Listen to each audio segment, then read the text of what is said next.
Opening scene, aerial assault time code, midnight May 7th. As the world slept, India roared. Operation Sindoor was launched, not with boots on the ground but with fire from the skies. Air-launched missiles, loitering munitions, long-range precision strikes. 9 high-value terrorist sites across Pakistan obliterated. April 22nd, 2025. Pahalgam, Kashmir. A tourist haven turned scene of terror. In a deliberate, cold-blooded execution, Hindu pilgrims were targeted. No warning, no escape, a provocation. Carefully calculated to spark fire. Cut to black. Super India responded. Midnight, May 7th. As the world slept, India roared. Operation Sindoor was launched, not with boots on the ground, but with fire from the skies. Air-launched missiles, loitering munitions, long-range precision strikes. 9 high-value terrorist sites across Pakistan obliterated. This was no symbolic strike.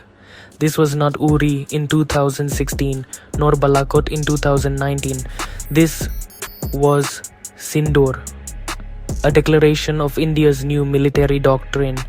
Direct cost, sustained deterrence, no more warnings, no more restraint. Escalation and deterrence have always been a delicate balance. With Sindoor, India has redefined the rules of engagement, opting for a strategy that leaves little room for miscalculation. The message is clear. Any provocation will be met with swift and decisive action. Gone are the days of cold start doctrines, of slow mobilization and empty threats. India now chooses speed, precision and ambiguity.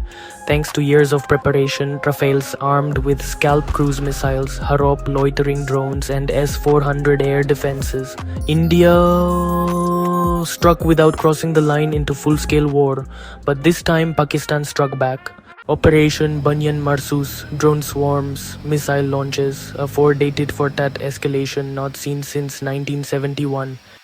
Terrorist Senti and those who protect them will face the same fate. We will enter their homes and destroy them. And just like that, a new red line was drawn. India no longer distinguishes between the terrorists and the state that shelters him. For years, India showed restraint. From the parliament attack in 2001 to the horrors of 26/11, India waited. Uri changed that. Balakot tested the limits. But Sindoor shattered the old playbook. It wasn't about threats.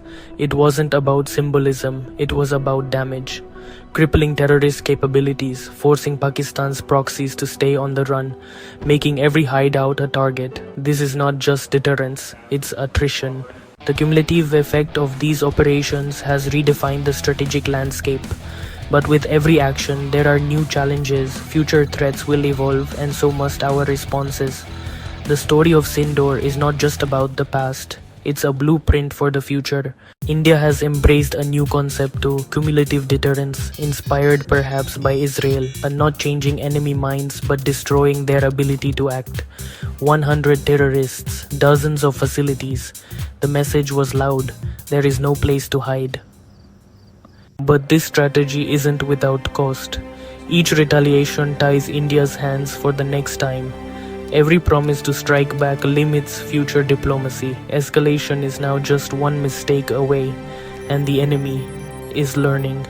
Next time, terrorists won't be in known launch pads. Next time, they'll hide deeper, move faster, go quieter.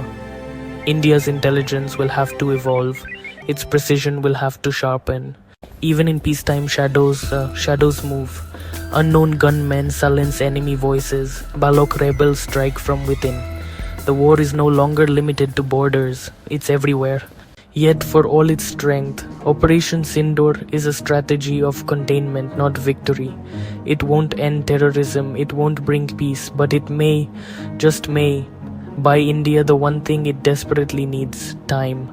Time to fortify, to innovate, to prepare for the next storm. Because in this intractable rivalry, the war never ends, only the tactics evolve.